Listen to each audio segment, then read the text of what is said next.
Islam dijadikan sebagai tradisi, jangan tradisi diislamkan. Siap untuk itu, jadilah Muslim. Permasalahan kita adalah, kalau kita kerucutkan kepada para banyak pengusaha Muslim, mereka tidak berpikir apakah usaha itu harus difahami bab jual beli dalam Islam. Harus tahu nggak dulu sebelum masuk pasar itu, tahu mana halal mana haram, tahu tentang hukum riba, gharar, kezaliman, tahu mana produk yang dijual dan tidak boleh dijual. Aku tidak ciptakan dan lahirkan jin dan manusia di muka bumi kecuali untuk beribadah, mengabdi dan tunduk kepadaku. Allah subhanahu wa ta'ala sempurnakan lagi dengan kita diberikan Islam dan iman yang semuanya berisikan syariat Allah subhanahu wa ta'ala. Apa yang Allah inginkan, apa yang Allah perintah, tentu dengan semua janji-janji positifnya, puncaknya masuk ke dalam surga. Dan apa yang Allah larang, Allah murkahi, maksiat kepadanya, sudah juga diajarkan agar kita menjauhi dan selamat dari siksanya. Dan hari ini adalah hari emas kita. Bagi semua muslim, detik demi detik harus kita isi dengan tujuan kita diciptakan. Kalau di masa lalu kita sudah mengisi dengan ibadah, maka hari ini kita harus menambah volumenya, kualitasnya dan kuantitas. Secara jumlah bagi ibadah yang bisa ditambah jumlahnya. Dan kalau yang lalu, ibadah-ibadah yang kurang kita kerjakan, hari ini kita sempurnakan. Dan kalau yang lalu masih ada yang belum dikerjakan, hari ini kita kerjakan. Serta juga kalau ada dosa-dosa yang kita pernah kerjakan di masa lalu, tinggal kita taubat kepada Allah agar selamat dari hukumannya. Saya yakin kita kumpul semua malam ini di sini. Mungkin teman-teman dari hari Jumat kemarin, mungkin juga akan melanjutkan estafet sampai besok. Saya tahu di acara event seperti ini juga ada banyak asatidzah kita yang datang untuk mengisi materi. Hafidhahumullah semuanya. Maka ini semua tujuannya adalah untuk kita lebih memperdalam Islam dan iman kita. Tinggal bagaimana saudaraku seiman, harusnya kita berpikir kalau masih dikasih umur dari ibadah ke ibadah apalagi sesudahnya. Dari ibadah ke ibadah apalagi sesudahnya. Sampai salah seorang di antara kita wafat nanti dalam kondisi dia maksimal menerima pahala. Allah kekalkan dalam kitabnya, wa'bud rabbaka hatta ya'tiyakal yakin. Sembahlah Tuhanmu sampai datang kepadamu kematian. Selanjutnya kita panjatkan salam hormat kita kepada manusia yang diidolakan oleh semua orang-orang beriman. Orang yang telah dipilih oleh Allah untuk disempurnakan jalur nasabnya, fisiknya, ilmunya. Dan orang yang telah diperintahkan oleh Allah untuk dijadikan sebagai suri tauladan.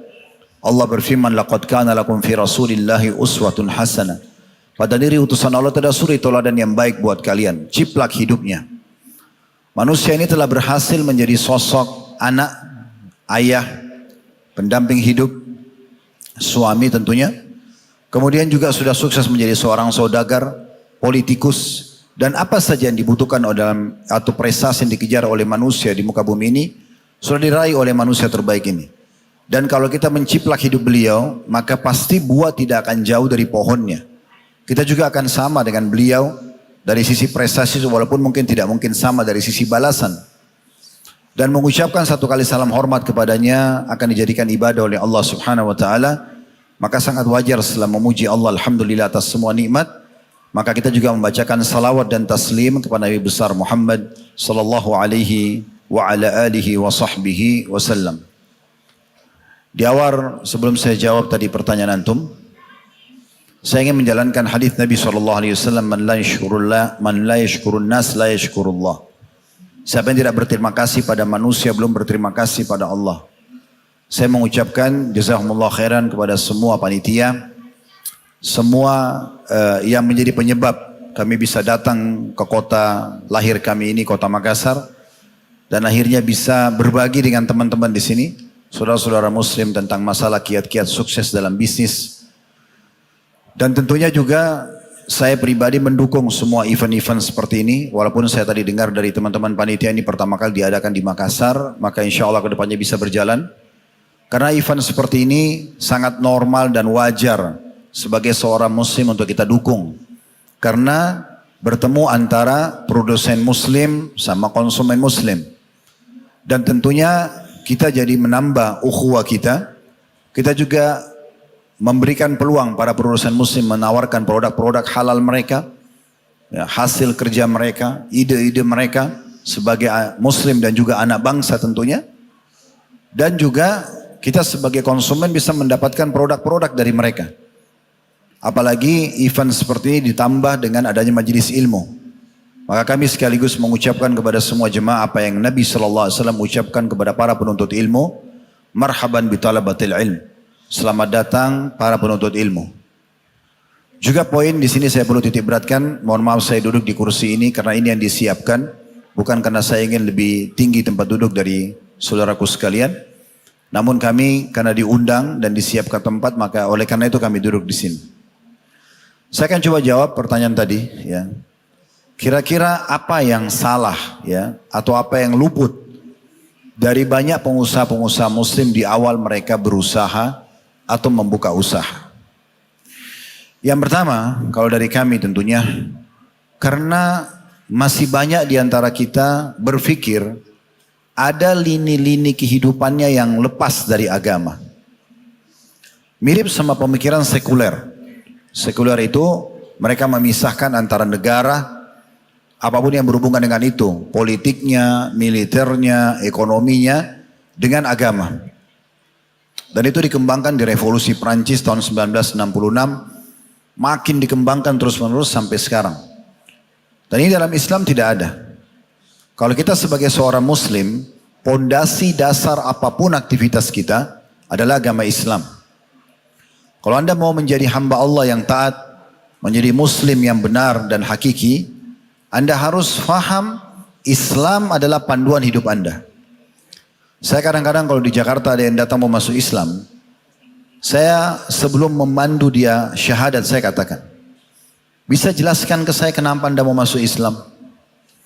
Kalau ada yang menyebutkan mungkin karena pernikahan, ada yang mungkin karena mau cari pekerjaan, ada yang mau cari keamanan karena merasa negara kita mayoritas muslim, ada yang cuma ikut-ikutan saja, seremoni dan testimoni saja. Kebetulan keluarganya, teman-temannya ikut masuk Islam, dia ikut-ikutan. Apapun jawabannya, saya selalu luruskan. Saya katakan, untuk Anda masuk Islam, saya pandu syahadat itu cuma setengah menit. Asyhadu an la ilaha illallah wa asyhadu anna Muhammad Rasulullah. Anda sudah muslim, walaupun tidak diterjemahkan ke bahasa Indonesia. Syahadat sudah cukup. Tapi permasalahannya bukan itu. Harus diniatkan karena Allah, dan harus memahami setelah syahadat, Anda harus faham Islam itu adalah panduan hidup. Setelah syahadat, baju Anda, penampilan, makanan, minuman, pendapatan, pergaulan, semuanya diatur oleh Islam. Islam dijadikan sebagai tradisi, jangan tradisi diislamkan. Siap untuk itu, jadilah muslim. Permasalahan kita adalah, kalau kita kerucutkan kepada para banyak pengusaha muslim, mereka tidak berpikir apakah usaha itu harus difahami bab jual beli dalam Islam. Harus tahu nggak dulu sebelum masuk pasar itu, tahu mana halal mana haram, tahu tentang hukum riba, gharar, kezaliman, tahu mana produk yang dijual dan tidak boleh dijual. Ini harus difahami.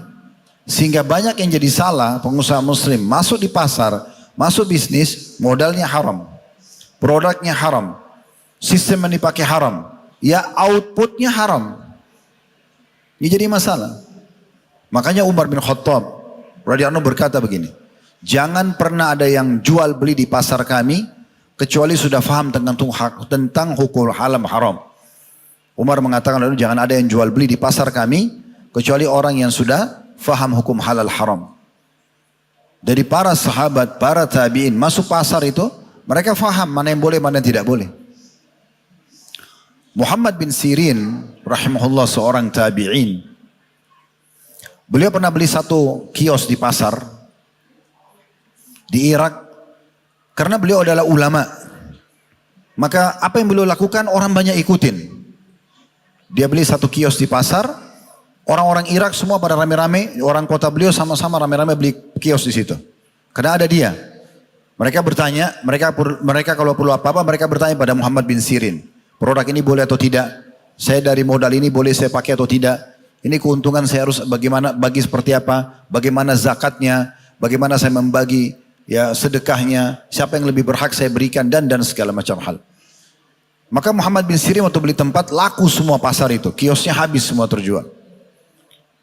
Satu waktu Muhammad bin Sirin kedatangan seseorang yang menawarkan keju. Datang dari wilayah Persia, orang-orang penyembah berhala, penyembah api, bawa keju. Kemudian orang ini faham, dia muslim. Kalau dia bawa ke Muhammad bin Sirin barang ini, dan Muhammad bin Sirin beli barang ini, berarti satu pasar akan beli. Karena dia jadi rujukan. Maka pada saat itu, saudaraku seiman, datanglah orang ini menawarkan, wahai imam, imam itu kayak kita kiai, ustadz gitu ya. Ini keju saya, orang itu bilang, modal saya sekian, Anda bisa, saya jual kepada Anda sekian, Anda masih bisa jual di pasar sekian, orang pasar masih bisa jual sekian. Ini semua saya buka. Orang pasar pun kalau jual dengan itu masih untung. Muhammad bin Sirin tidak tertarik dengan penawaran itu. Pertanyaan pertamanya dia pada pengusaha itu apa? Pedagang keju ini. Kejumu halal atau tidak? Dia tidak tertarik. Seperti misalnya teman-teman datang orang bawa makanan, nih jual nih. Apalah, mungkin di sini jalan kotek misalnya. Atau apa makanan khas kita. Orang jual, ini saya modalnya 2.000 rupiah. Anda beli, Anda bisa jual 3.000. Jual di pasar masih bisa 4.000. Orang pasar masih bisa jual 5.000. Seperti itu. Keuntungannya sudah jelas. Di 5.000 pun orang masih banyak beli.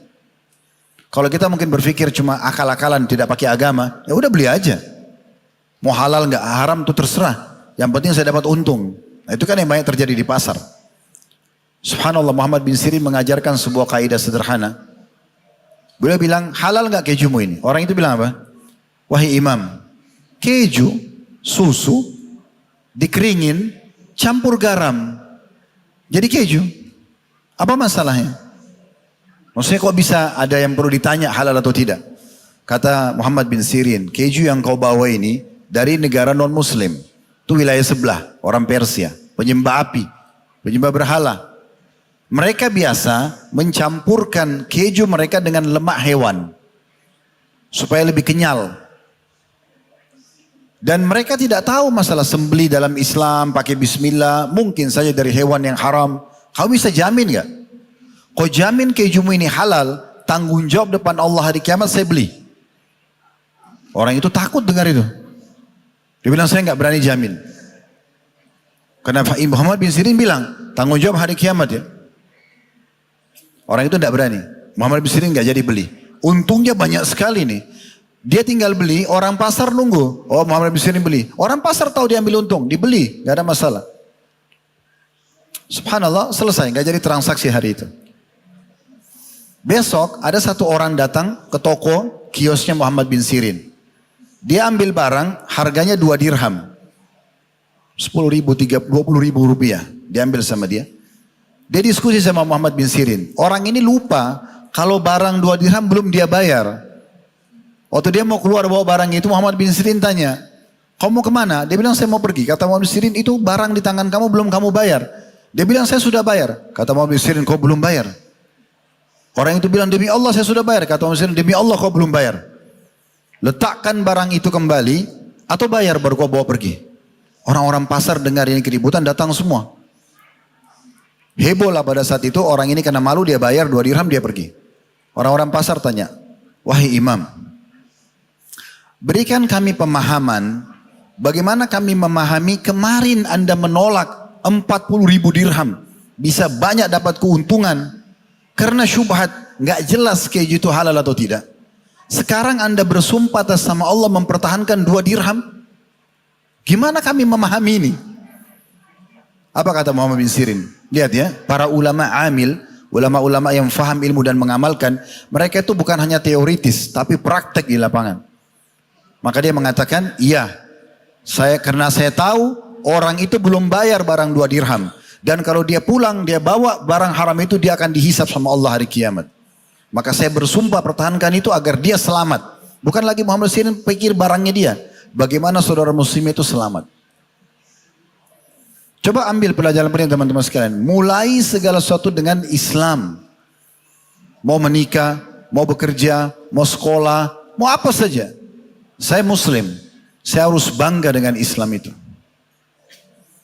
Kadang-kadang teman-teman sekalian kita tidak sadari. Kalau kita praktek Islam selain Allah berkah hidup kita, bisa menjadi penyebab hidayahnya orang lain. Salah satu dosen kami namanya Dr. Muhammad Musnid, hafidhahullah. Saya tidak tahu beliau masih seperti tidak sekarang, tapi pada tahun 1997 atau 1998 itu saya tingkat 3 atau tingkat 4 kuliah di Madinah. Beliau ngajar, temanya itu Hadir Alam Islami. Kurang lebih terjemahannya itu adalah kondisi dan keadaan wilayah negara-negara Islam, perkembangan wilayah Islam gitu ya. Dia cerita pengalamannya, dia bilang pergi ke Amerika. Dia pergi ke Amerika waktu itu dengan tetap baju muslimnya, istrinya pakai jubah besar, pakai cadar. Jalan sementara di Amerika kehidupan begitu bebas. Dia bilang sampai saya masuk di satu supermarket besar. Saya ingin belanja untuk kebutuhan saya sama istri di hotel. Dia belanjalah banyak barang. Dia bawa ke kasir, waktu tiba di kasir, tiba-tiba kasirnya bilang, Anda diberikan free, gratis sama yang punya supermarket. Terus dia bilang, kenapa? Kata dosen saya, kenapa? Ya dia ingin ketemu sama Anda sama istri Anda. Bisa ketemu? Dia bilang bisa. Dipanggil lah, datang ke satu ruangan di lantai 2, supermarket itu sangat besar. Dia rupanya punya kaca yang transparan, dia bisa lihat konsumen tidak bisa lihat dia dari atas lantai 2. Maka dia bilang, setelah dipanggil duduk, dipersilahkan segala macam, dia perkenalkan diri, dia mengatakan, saya ini orang Yahudi. Kata pemilik toko itu, saya orang Yahudi. Saya pemilik supermarket ini. Lalu dia tanya si Muslim tadi, Dokter Muslim, Anda tahu kenapa saya gratiskan Anda? Anda tahu kenapa saya panggil Anda ke ruangan ini? Kata dosen ini, dia sendiri cerita, dia bilang tidak, saya tidak tahu. Apa kata Yahudi itu? Saya merasa kagum karena Anda bisa mempertahankan pakaian Anda di tengah-tengah orang yang jauh dari pakaian Islam itu. Yahudi yang ngomong. Intinya sebenarnya teman-teman sekalian, mohon maaf sedikit panjang jawabannya karena saya memang biasa kalau jawab pertanyaan saya tidak mau asal-asalan. Saya ingin sebuah pesan imani secara iman sampai ke kita. Islam teman-teman sekalian, bangga jadi muslim. Bangga dengan penampilan kita sebagai muslim, bangga pendidikan kita dengan pendidikan agama Islam, bangga dengan pakaian, makanan, minuman, produk yang kita jual, semuanya Islam. Coba mulai dari situ, maka semua akan alhamdulillah berjalan baik.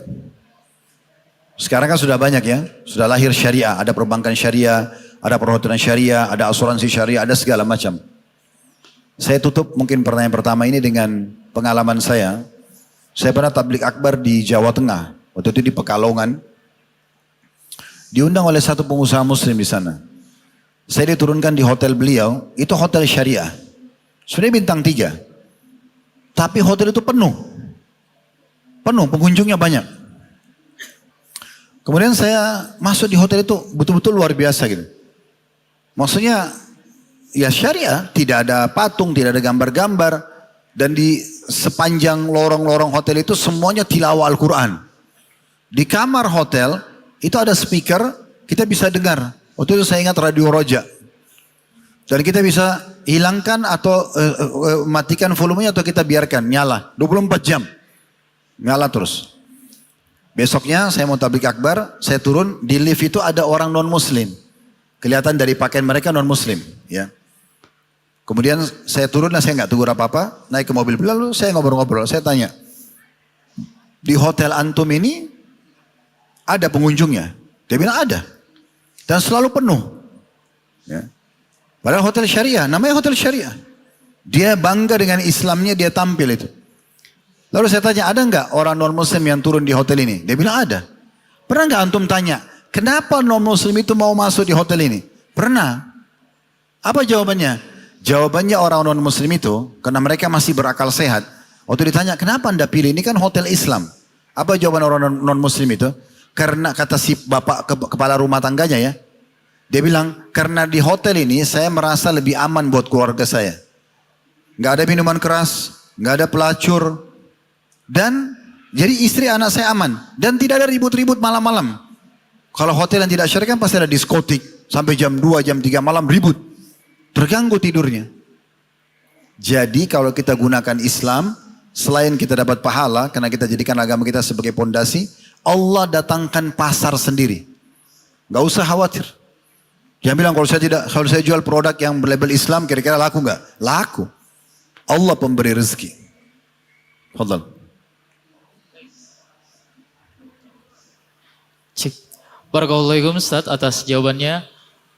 Antum tadi menyampaikan tentang bahwa kita tidak boleh memisahkan antara agama dengan aspek-aspek kehidupan kita yang lain. Namun di lapangan Ustaz, ya para pengusaha-pengusaha kita ini ya, termasuk para pedagang, kadang-kadang diuji dengan ketika ingin menjalankan Islam ini, namun angkanya itu Ustaz, ya angkanya atau keuntungannya tipis, atau kadang malah rugi. Nah, bagaimana bagi pengusaha muslim kita ini bisa menghadapi ujian yang seperti ini Ustaz? Saya nggak setuju dengan ini. Kenapa nggak setuju teman-teman? Berapa banyak saudara kita muslim buka restoran jalan, jual baju jalan, gitu kan? Jalan semuanya itu. Mungkin dia punya permasalahan secara pribadi. Kalau secara pribadi itu berbeda. Mungkin karena dia belum mendalami ilmu tentang masalah bisnis ya. Karena memang dalam Islam kita dianjurkan bukan hanya sekedar memahami hukum jual belinya, tapi juga strategi bisnisnya gitu ya. Kalau secara teori agama supaya dia halal, kumpulkan 3 poin ini. Modal halal, sistem halal, produk halal. 3 hal ini bergabung, hukum syar'i sudah selesai. Modal kita halal, produk yang kita jual halal, sistem yang dipakai transaksi halal. Clear. Selesai, berarti income kita juga jadi halal. Tapi ini gak cukup. Harus juga kita memiliki ilmu dalam masalah perekonomian itu. Saya waktu di Makassar ini lanjut S2, saya ambil manajemen. Gitu kan. Tujuannya memang S1 sudah ada jurusan dakwah, ini supaya saya bisa paham ini apa itu. Ya. Pengurusan perusahaan itu seperti apa, mendirikan perusahaan seperti apa. Ya. Jadi kita harus tahu, belum pelajaran bisa kita pelajari. Alhamdulillah sekarang, di kantor kami di Jakarta itu ada, sehingga saya ada 4 akunting dan 4 finance. Karena menjalani ada perusahaan travel haji umroh, ada restoran, ada toko oleh-oleh Timur Tengah, ada Mawaddah Indonesia, Wedding Organization Syari, ada banyak, ada yayasan, lebih mungkin ya, lebih dari 4, 5, 6 gitu ya. Alhamdulillah pada saat mereka berikan kepada saya laporan keuangan, saya bisa paham itu. Laporan laba ruginya, karena saya belajar. Sehingga mereka melaporkan keuangan saya baca. Tapi saya punya pondasi lebih kuat lagi karena saya tahu agamanya. Mana boleh, mana tidak boleh. Itu dulu masalah halal tadi. Jadi saya pastikan modal saya halal, sistem yang saya pakai halal, dan juga produk yang kita jual halal. Tinggal masalah sistematis bisnisnya. Jadi teman-teman jangan karena, oh saya muslim, saya mau jual minuman, ini buatan saya sendiri. Kita nggak pernah berpikir masalah kemasannya, kita nggak pernah pikir masalah marketingnya, ya kita nggak pernah pikir apa-apalah yang mengembangkan itu ya. Tidak ada inovasi, tidak ada kreativitas. Saya sampai buka sebuah kelas di Jakarta, seminar sehari. Saya namakan Ghazwa Academy. Itu khusus untuk mempelajari kitab jual beli. Bab buyuk atau kitab buyuk dalam buku fikih ya. Ataupun dalam buku-buku hadis juga ada. Jadi memang kita kumpulin pengusaha-pengusaha muslim di Jakarta Pusat. Biasa di Hotel Bintang 5 kita dari jam 8 pagi sampai jam 5 sore. Kita berikan motivasi untuk bisnis dalam Islam. Dan juga kita sampaikan tentang masalah hukum halal haram. Serta juga berbagi pengalaman tentang masalah ini. Nggak ada salahnya. Kita misalnya mau masuk ke produk, ke bisnis restoran, kayak kami masuk restoran. Kita pelajari secara manajemen restoran itu seperti apa. Saya waktu buka restoran, Alhamdulillah sekarang sudah berjalan 15 tahun. Itu saya awasin sendiri. Restoran itu, oh ternyata yang paling pertama kita harus punya, selain modal ya. Karena modal kita sudah siapkan. Tadi saya memang berpikir, oh ya ada modal nih. Waktu itu saya buka restoran 15 tahun, tidak ada uangnya. Saya nggak ada uang, nanti saya sampaikan bagaimana caranya. Kemudian, saya juga sudah tahu, oh ini kalau restoran tinggal jual produk yang halal. Juga MUI sudah keluarkan label halal. Kemudian juga sistem yang kita pakai. Waktu itu saya beli satu komputer yang memang untuk restoran. Saya nggak usah sebutin mereknya, dari luar negeri. Kemudian di situ bisa sudah satu paket di dalamnya itu. Bagaimana dijelaskan tentang jumlah kursi, kita bisa isi, durasi berapa menit konsumen yang duduk, gitu-gitu ya. Terus kemudian database-nya dia. Siapa dia, namanya dia, berapa kali dia datang dalam 1 bulan, berapa belanjaannya dan segala macam. Itu ada. Namun selain daripada itu, juga saya lihat, oh ternyata komposisinya dia, itu harus ada chef-nya, tukang masaknya. Harus ada steward, bagian yang cuci piringnya. Harus ada waitress-nya yang mengatur makanan, mengantar makanan. Kemudian bukan cuma sampai situ, setelah komponen orang-orang ini ada, Ternyata juga salah satu yang menarik adalah pakaian yang dipakai, kebersihan yang ada. Nah semua itu dari semua lini harus kita bisa satukan, gitu kan? Karena banyak juga pengusaha muslim sudah modal halal mungkin ya, sistem dia pakai halal, dia pun mungkin sudah produk halal, tapi dia tidak pernah berpikir masalah kreativitas dan inovasinya, gitu ya. Itu perlu kita ikuti perkembangan, ya. Apa kira-kira yang sedang berkembang, yang kira-kira kita bisa masuk di situ dan menguntungkan. Lalu sebelumnya kita tawakal kepada Allah SWT. Dan harus kita kuasai teman-teman. Sabda Nabi SAW, Inna Allah yuhibbu min abdin idha amila amalan an yutqinahu. Allah sangat cinta dan suka seorang hamba kalau dia mengerjakan satu perbuatan, dia menguasainya. Profesionalisme, kita profesional di situ. Kita betul-betul kita menguasai, kita profesional di situ. Maka insya Allah akan sangat membantu kita mengembangkan usaha itu. Ya. Ustaz, menarik tadi ketika antum mengatakan perlu profesionalisme, kemudian ada juga yang disebut dengan qanaah dan tawakal. Bagaimana menghubungkan antara profesionalisme, kemudian tawakal, apakah tetap kita profesional secara maksimal, kemudian bagaimana dengan hubungannya dengan tawakal? Kan ada bedanya tawakal sama tawakul, ya beda ya.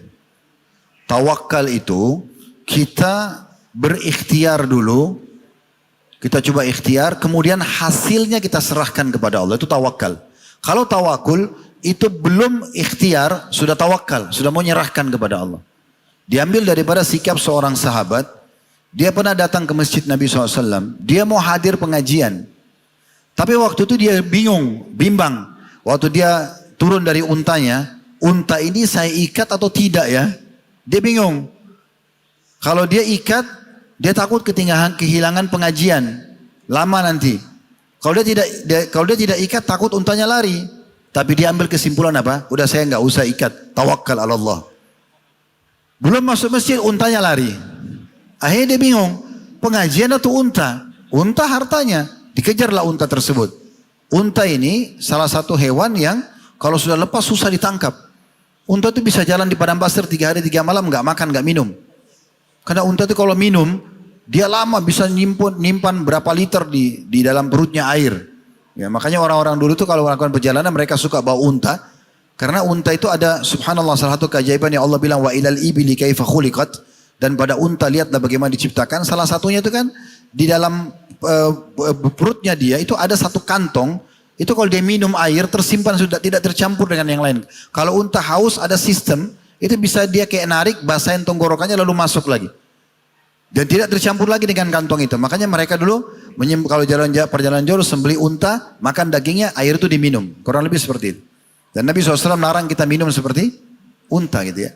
Akhirnya sahabat ini kehilangan untanya. Karena bisa kejar. Begitu dia kembali masjid juga bubar pengajian. Lalu Nabi SAW tanya, kenapa? Begini ceritanya Rasulullah. Kata Nabi SAW, iqilha. Ikat dulu untamu, wa tawakkal ala Allah. Habis itu baru tawakal. Gitu kan? Kalau kita sudah ikhtiar teman-teman. Kita sudah coba modal halal. Kita sudah coba siapkan semuanya lah ya. Maksimal, profesionalisme. Kita butuh profesional di situ. Kita siapkan bahan-bahan yang bagus. Kalau misalnya mau buka restoran, waitressnya, chefnya, segala macam. Sudah kita coba ikhtiar. Lalu kita promosikan jual. Itu kita tawakal. Karena kita sudah berusaha. Tapi kalau belum berusaha sama sekali baru bilang tawakal ini nggak bisa. Ya, ibarat orang lewat di sebuah kantor ditulis ada iklan penerimaan pegawai baru. Baru dia bilang, saya mau daftar kerja di sini. Tapi nggak pernah daftar. Ya nggak ada gunanya. Ini kampus nih lagi ada pendaftaran. Saya mau kuliah di situ. Tapi nggak pernah daftar. Nggak pernah ikutin penuhi syarat-syaratnya. Ya nggak bisa. Itu bukan tawakal namanya. Iya. Cek. Khair Ustaz, kemudian berarti tawakal tadi tetap melakukan profesional, setelah itu baru menyerahkan kepada Allah Subhanahu wa taala. Baik juga terjadi di lapangan Ustaz para saudara-saudara kita para pengusaha muslim yang sepertinya merasa sudah berusaha tapi kok masih merasa ketika ada ini selalu merasakan bahwa syariat ini seolah-olah membatasi pergerakan dari bisnisnya. Bagaimana seorang muslim ini bisa melapangkan dadanya dengan syariat ini Ustaz? Saya belum paham dibatasi seperti apa. Antum merasa terbebani dari syariat ini dari sisi mananya? Yang halal jauh lebih banyak daripada yang haram. Ini sering kami kasih contoh di pengajian. Allah haramkan babi. Gak boleh makan babi ya, ini babi. Allah ciptakan babi itu supaya kita lihat. Kita lihat bentuknya, wujudnya, kita dengar suaranya, kita tahu ini bahasa Indonesianya, ini namanya, bahasa Arab ini, bahasa Inggris ini. Orang tahu. Allah biarkan para orang-orang yang bergelut di ilmu medis mempelajari tentang bahayanya mengkonsumsi daging hewan itu misalnya. Satu sisi tubuh kita ini butuh protein hewani. Otot kita kan butuh. Yang membuat otot kita kuat ada protein yang kita konsumsi. Nah yang paling bagus kan dari hewani. Tapi Allah haramkan babi. Sekarang kalau semua hewan Allah haramkan, sementara Allah tahu Allah ciptakan kita butuh protein hewani, maka wajar orang melanggar. Wajar orang bilang syariat itu beban. Tapi masalahnya Allah haramkan babi satu. Lihat gantinya, sapi, kambing, ayam, kelinci, rusa, kuda, semua hewan air halal. Ini sedikit sebagai bentuk ujian. Ini cuma ujian. Allah ciptakan kita untuk populasi kan. Allah bilang liyazra'ukum fi. Untuk kalian kembang biakan. Memang kita diciptakan laki-laki perempuan ini saling suka, menikah, punya keturunan. Memang untuk itu. Untuk dikembang biakan supaya kita berkembang pesat. Dan untuk menuangkan sperma kita laki-laki dan perempuan mau menerima sehingga hamil, itu butuh perjuangan. Kalau Allah tidak kasih kelezatan, tidak ada yang mau melakukannya. Makanya Allah bilang apa? Zu'ina linnasi hubbus syahawati minan nisa. Telah dihiasi pada diri manusia dua hal. Hub, syahawat. Rasa suka dan hawa nafsu. Kepada para wanita. Karena kalau kita tidak suka nggak mau tumbuhin sperma. Tapi Allah ajarin cara yang benar. Cara benar nikah, cara haram zina. Kan gitu. Andai saja teman-teman Allah ciptakan kita ini suka lawan jenis, mau lihat, mau ngobrol, mau cium, mau letakkan kemaluan yang sudah fitrah. Lalu semuanya Allah nggak bolehkan. Wajar syariat jadi beban. Nah ini tidak. Zina jangan ya. Ini caranya nikah. Zina sama nikah itu bedanya di kalimat akad. Saya nikahkan kamu sama anak perempuan saya Fulana binti Fulana dengan mas kawin ini. Setengah menit itu. Si laki-laki bilang saya terima nikahnya dengan mahar yang tersebut. Ada saksi dua, ada maharnya, ada wali perempuan. Selesai akad nikah. Biologis sampai capek nggak apa-apa. Hamil bolak-balik nggak apa-apa. Biologisnya berpahala. Pacaran setelah nikah boleh. Dan bedanya jauh sekali. Orang kalau zina dimulai dengan ketakutan. Orang kalau nikah dimulai dengan kebahagiaan. Nggak bisa ketemu ini. Orang kalau zina mau ke hotel, dua-duanya takut. Dua-duanya khawatir. Yang jadi masalah, kekhawatiran ini secara medis juga mempengaruhi kualitas sperma sama sel telur. Biologisnya terganggu. Manusia yang jadi bibit nanti itu juga terganggu. Kalau hamil dua-duanya malu. Keluarganya malu. Anak yang lahir gak jelas statusnya. Secara hukum fikih, hukum agama kita, anak zina gak ada penisbatan nambah kepada pemilik sperma. Gak ada. Bukan ayahnya itu. Itu pendapat jumhur. Tidak ada warisan di antara mereka. Kalau itu anak perempuan gak boleh jadi walinya. Coba. Padahal dia pemilik sperma. Hanya karena cara yang salah. Kalau nikah, sampai ada istilah orang kalau nikah itu jadi raja sehari. Semua orang muliakan di malam pertamanya, di pekan pertamanya. Gembira. Akhirnya berpengaruh pada kualitas sperma sama sel telur.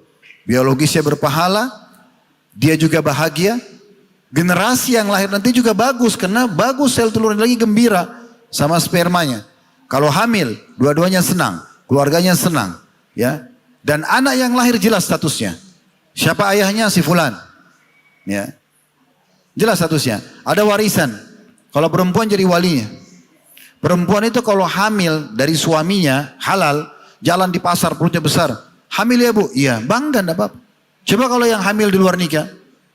Malu ditutup sebenarnya. Kalau boleh ada aborsi. Jadi orang kalau anggap syariat itu beban, ini aneh. Apanya beban? Syariat itu datang mengatur yang baik buat kita. Allah jelaskan yang tidak boleh, tapi sebagian kecil sebagai ujian. Benar gak kau beriman nih? Tapi ada gantinya. Kan gitu. Allah haramkan khamr, jangan narkotika, jangan minuman keras. Ada gantinya susu, madu, sirup, air putih, banyak gantinya. Banyak gantinya. Sekarang pertanyaan sederhana. Kalau kita enggak jadikan Islam sebagai pedoman kita, apakah antum berpikir dengan bisnis itu? Antum tidak akan terikat dengan sebuah peraturan bisnis dunia? Ada. Sekarang orang pinjam uang dari perbankan riba.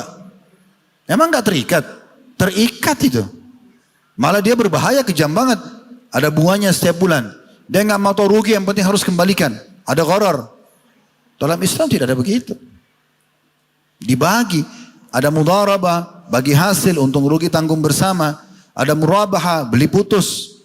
Tinggal disepakati keuntungan berapa, misalnya dari awal jelas akadnya.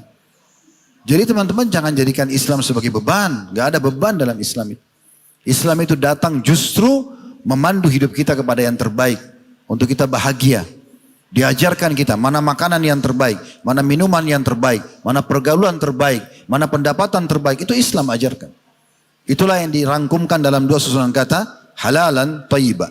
Dibolehkan dan berkualitas. Itu. Khair Ustaz, saya menarik tadi ketika antum juga membahas masalah pernikahan. Karena masih banyak juga di antara kita para pengusaha muslim ini yang menunda pernikahan supaya katanya bisnisnya bagus dulu Ustaz. Ini bagaimana pendapat antum Ustaz dengan para jombloan-jombloan yang masih... Keliru sekali. Ya. Begini teman-teman. Ini bujang semua kan? Hah? Dari muka-mukanya kayak banyak yang bujang nih. Tidak ada hubungannya dalam Islam itu ibadah dengan prestasi dunia. Di antara substansial ibadah nikah. Nggak ada hubungannya nikah itu kaya dulu baru nikah. Kalau gitu orang miskin nggak bisa nikah. Sarjana dulu baru bisa nikah. Berarti orang yang tidak sarjana nggak bisa nikah. Keliru itu. Di zaman Nabi SAW, kalau mereka mau menikah teman-teman sekalian, itu bermodalkan niat karena ini perintah Allah dan Rasulnya. Hari ini lihat perempuan itu cocok, malam sudah jadi suami istri. Gimana caranya Ustaz? Nabi sudah bilang, wa ankihul akfa'a minkum. Nikah dengan orang yang sepadan dengan kalian. Sepadan itu apa? Sekeluarga, satu bahasa. Keluarga itu termasuk sepadan ya. Karena kalau anak paman, anak tante, kan gampang adaptasinya. Ibu mertua kita, tante kita sendiri. Atau bapak mertua, paman sendiri. Nabi SAW nikahkan Fatimah dengan Ali, sepupunya sendiri. Gak mau keluarga Ustaz? Oke, yang sepadan. Sama pendidikannya, sama paras wajahnya, kurang lebih lah. Kalau antum di angka 1 sampai 10, wajahnya 8, nikah juga sama yang 8. Kalau antum 6, nikah sama 6. Jangan antum 6, antum pilih 9. Nggak bisa nanti. Loh iya, banyak orang di rumah tangga dianggap remeh sama pasangannya karena nggak setimpal di situ. Ada dulu di kalangan sahabat, perempuannya sampai minta cerai. Setelah dia lama nikah, dia lihat suaminya kok jelek. Iya, dia bilang, ya Rasulullah, saya minta cerai dari suami saya. Ditanya suaminya, bagaimana istrimu? Kata istrinya apa? Saya tidak menemukan aib di agamanya. Nggak ada aibnya di agama orang ini, baik imannya segala macam. Tapi setiap saya lihat kalau dia jalan sama sahabat-sahabat lain, saya merasa kok suami saya jelek, yang lain tidak. Apa kata Nabi SAW? Ditanya suaminya, ini istrimu minta cerai boleh nggak? Kata suaminya apa?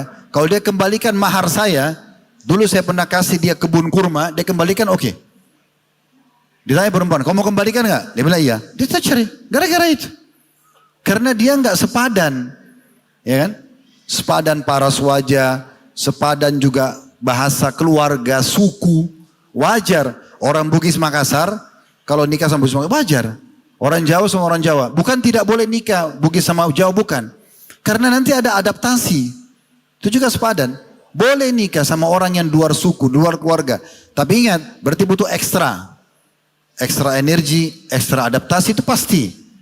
Kadang-kadang kalau ada orang kita mau nikah sama orang bule, tanya saya bilang jangan. Kecuali memang kita tinggal di sana, tinggal di Amerika, di Australia. Sudah ngerti bahasanya, sudah ngerti makanannya, oke lah. Kalau bermodal paras saja jangan. Karena nanti susah gitu kan. Kita makannya tempe, tahu, dia makan keju, nggak ketemu nanti.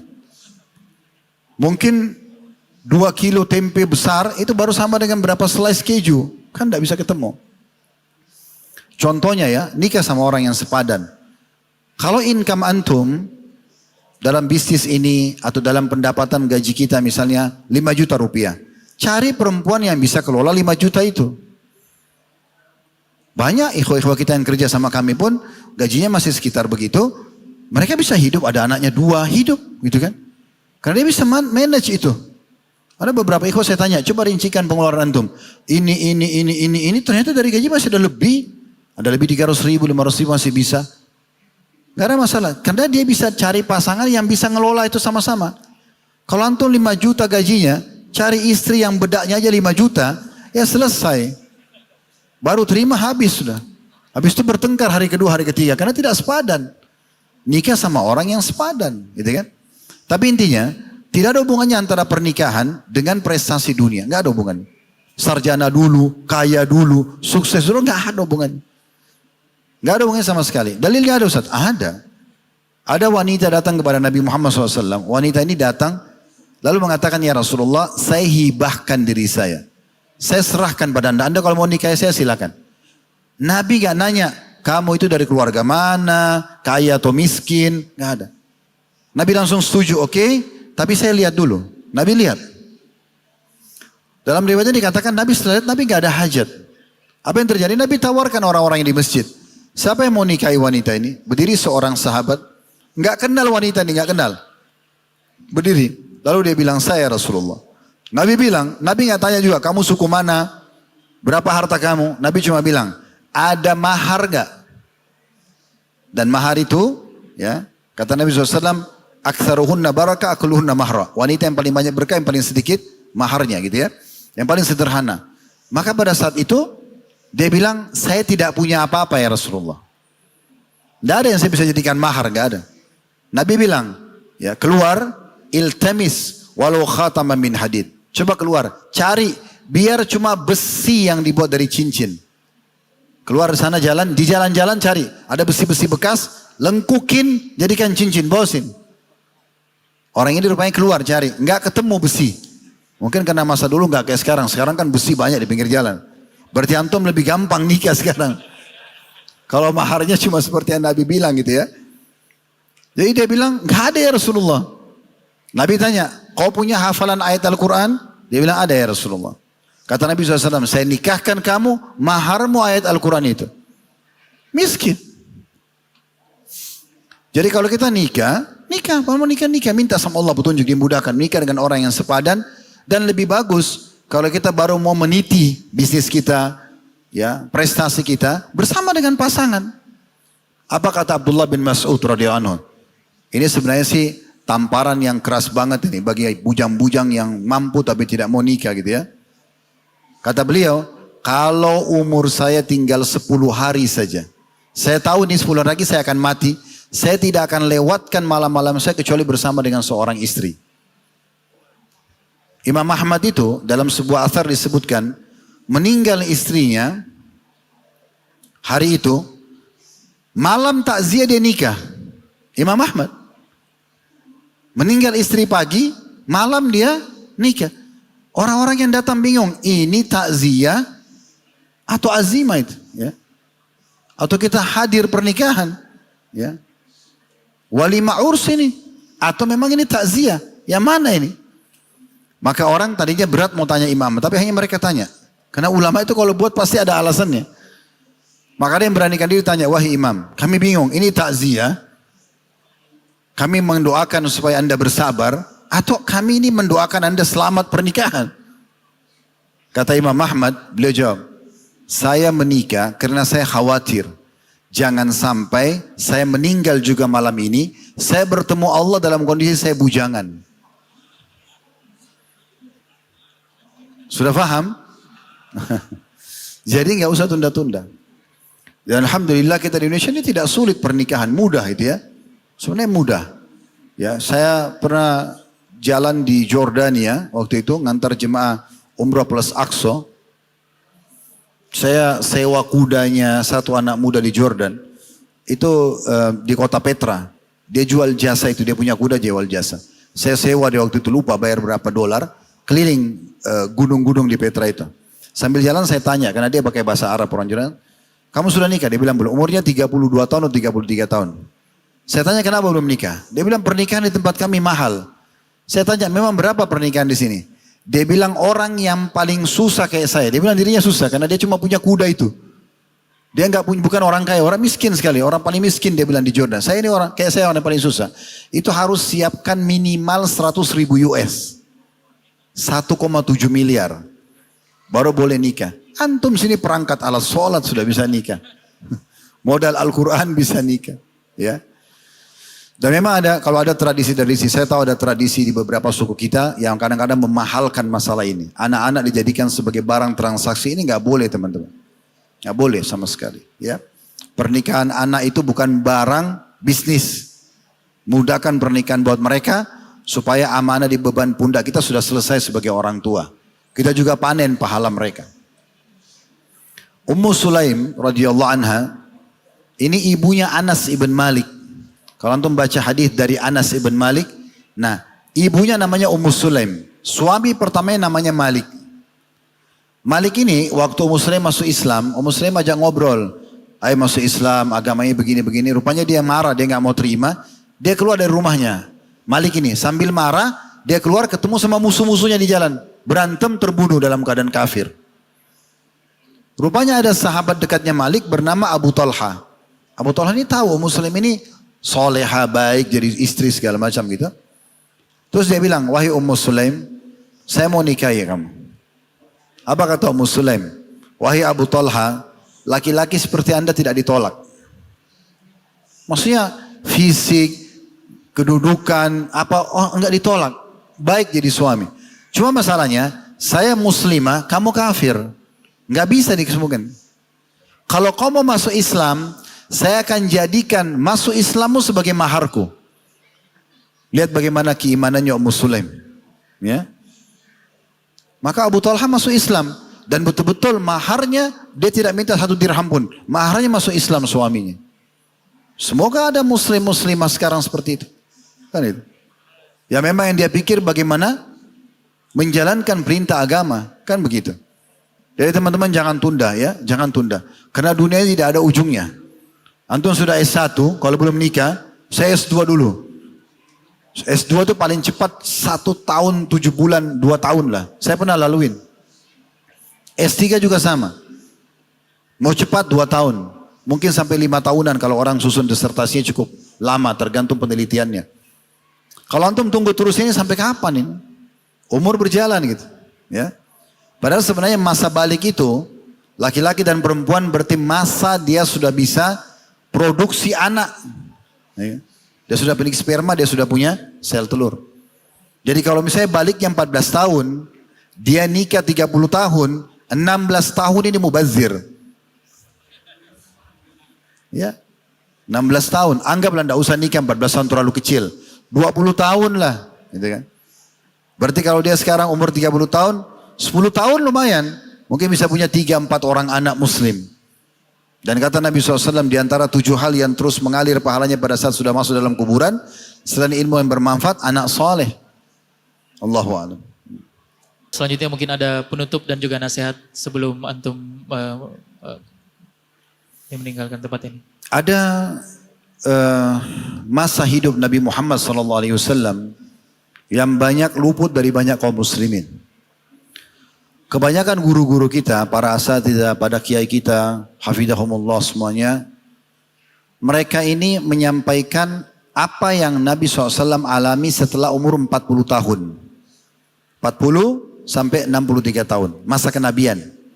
13 tahun fase Mekah, dakwanya seperti apa, ayat-ayat dan surah Makkiyah yang turun di sana, kemudian 10 tahun di Madinah, surah-surah Madaniyah yang turun di sana, hukum-hukum yang turun di sana. Ini salah nggak salah? Ini bagus banget. Sehingga umat tinggal faham, oh ini syariat. Tinggal mana halal, mana haram diterapkan gitu ya. Tapi kehidupan Nabi SAW ini masuk dalam globalnya firman Allah, laqad kana lakum fi rasulillahi uswatun hasanah. Pada diri Rasulullah itu ada suri tauladan. Maka ulama-ulama kita menjelaskan sejarah hidup Nabi itu bukan dari umur 40 tahun. Dari Nabi lahir, nama ibu ayahnya, nama kakeknya, lahir di kota mana, bagaimana proses dia lahir, bagaimana masa anak-anaknya. Pernah dengar kan menuju ke suku Sa'diyah, disusui oleh Halimah Sa'diyah. Nggak ada hubungannya sama syariat Islam itu. Gitu kan? Kemudian masa remaja, jualan, jadi gembala kambing, jualan, menikah dengan Khadijah, terus sampai 40 tahun. Nah, ada satu fase yang saya jadikan sebagai motivasi saya teman-teman, karena kita bicara masalah bisnis ya. Yaitu fase di mana Nabi sudah mulai mencari income. Itu umurnya 8 tahun. Umur 8 tahun, setelah kakeknya Abdul Muttalib meninggal dunia, beliau dinaungi oleh pamannya Abu Talib. Karena umur 6 tahun ibunya meninggal, dinaungi oleh kakeknya Abdul Muttalib sampai 8 tahun. 8 tahun pas meninggal kakeknya dinaungi oleh pamannya Abu Talib. Abu Talib ini orang miskin, punya anak banyak. Maka Nabi SAW bekerja menjadi pengembala kambing untuk membantu pamannya. Jadi umur 8 tahun sudah mulai bekerja, punya income. Jangan lihat masalah gembala kambingnya, tanda kutip. Karena kita harus fair dan adil melihat teman-teman sekalian, mengembala kambing di masa itu memang pekerjaan yang sangat ideal. Karena semua rumah di Mekah punya domba, semua butuh digembalakan. Ya gitu. Jadi pekerjaan itu luar biasa.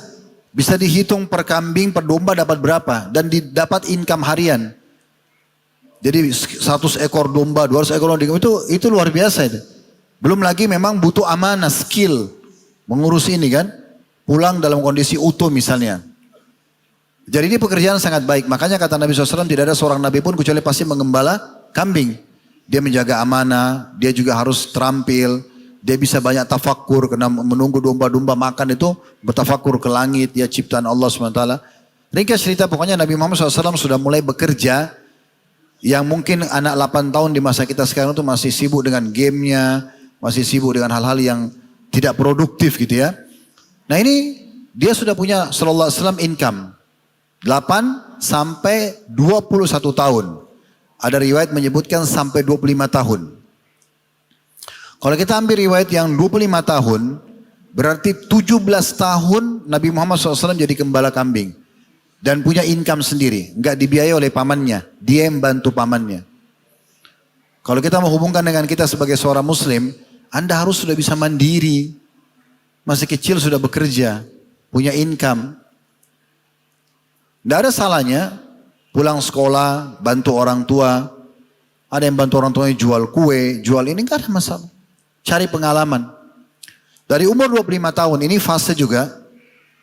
Sampai umur 40 tahun dinobatkan jadi Nabi. 15 tahun beliau berubah profesi menjadi pedagang. Beliau lihat, oh sudah saatnya berubah profesi, bukan lagi jadi pengembala kambing. Beliau lihat rata-rata pengusaha-pengusaha di Mekah waktu itu, orang-orang Mekah, tokoh-tokoh itu rata-rata pengusaha. Dan bisnis waktu itu, ngambil barang dagangan dari Syam ke Mekah. Maka Nabi SAW karena sudah dikenal selama 17 tahun tadi mengembala kambing, dikenal amanahnya, beliau mulai iklanin. Karena waktu itu orang-orang Mekah ya, karena ya mirip dengan sekarang kita mungkin iklanin di medsos kita mau buka investasi. Nabi iklanin, saya mau berangkat ke Syam. Banyak pengusaha-pengusaha juga iklanin waktu itu. Sampai mau titip investasi uangnya, nanti diberiin barang dagangan di Syam. Nanti kesepakatan bagi hasil. Nabi SAW iklanin. Untuk Nabi iklanin ternyata banyak sekali orang yang investasi ke beliau. Termasuk Khadijah sendiri. Orang terkayanya Mekah. Bukan lagi wanita terkaya. Orang terkaya Mekah itu Khadijah. Di umur 25 tahun beliau mulai ambil uang.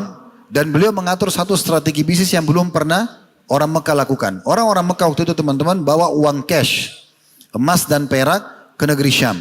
Belanja barang Syam dibawa ke Mekah. Nabi SAW ubah strategi. Semua uang investasi itu dibeli barang lokal Mekah. Dari Nabi ke Syam itu bawa barang dagangan bukan uang. Dijual di Syam, untung, baru beliau bawa barang Syam pergi ke Mekah. Jadi 2 kali untung. Inilah rahasianya kenapa Khadijah mau menikah dengan Nabi SAW. Karena Khadijah lihat, ini banyak orang investasi, ini orang baru siapa? Maka Khadijah taruh investasi besar, dan dia titipkan budak laki-lakinya bernama Maisarah. Disuruh cek, awasi Muhammad ini benar-benar gitu ya. Sallallahu alaihi wasallam. Awasi dia, jalan, pergi. Maisarah pergi, dilihat bagaimana akhlaknya Nabi SAW, muamalahnya gitu ya. Bagaimana kejujuran, bagaimana ketekunannya segala macam. Dan strategi bisnis jual beli, beli barang Mekah dijual di Syam, beli barang Syam dijual di Mekah. Begitu pula diceritakan pada Khadijah. Langsung Khadijah tertarik. Waktu itu banyak yang melamar, beliau nolak. Maka beliau bicara sama sahabatnya bernama Nafisa. Ini Muhammad begini-begini ceritanya. Maka kata Nafisa, kalau gitu menikah saja. Khadijah bilang, coba tanya kalau dia mau. Nafisa pergi ke Nabi SAW lalu tanya. Nabi juga setuju, terjadilah pernikahan. Tapi fase ini teman-teman, dari 8 tahun sampai 40 tahun, antum bayangkan, 17 tahun jadi pengembala kambing, 15 tahun jadi pedagang, 32 tahun Nabi bekerja supaya mandiri. Nah itu pesannya. Jadi mandiri, jangan terus bergantung pada orang. Ya, kita harus mandiri, kita harus belajar. Ingat, pengusaha-pengusaha sukses, orang yang sudah sukses punya 2 mata seperti kita. Punya 2 telinga seperti kita. Punya waktu 24 jam seperti kita. Kenapa dia bisa, saya nggak bisa? Kalau saya selalu begitu. Kok dia bisa, saya nggak bisa? Saya harus bisa, saya belajar. Nggak ada kata terlambat. Kan gitu. Jadi terus belajar, terus cari pengalaman, terus mandiri. Insya Allah dengan berjalannya waktu kita akan jadi sukses satu waktu. Tidak ada orang sukses di dunia ini tiba-tiba sukses di satu hari. Semua pengusaha-pengusaha yang punya perusahaan besar itu sudah sekian tahun yang lalu mereka berjalan. Akhirnya sekarang sudah maju dan bisa diwariskan kepada anak keturunannya. Jadi mandirilah teman-teman sekalian, dan poin-poin yang sudah kita jelaskan tadi, masalah butuhnya modal halal, sistem halal, produk halal, kemudian boleh jadi resellernya perusahaan-perusahaan lain, belajar dulu dari orang lain, lama-lama kembangin, nikmati prosesnya, jangan lupa berdoa, jangan lupa sedekah.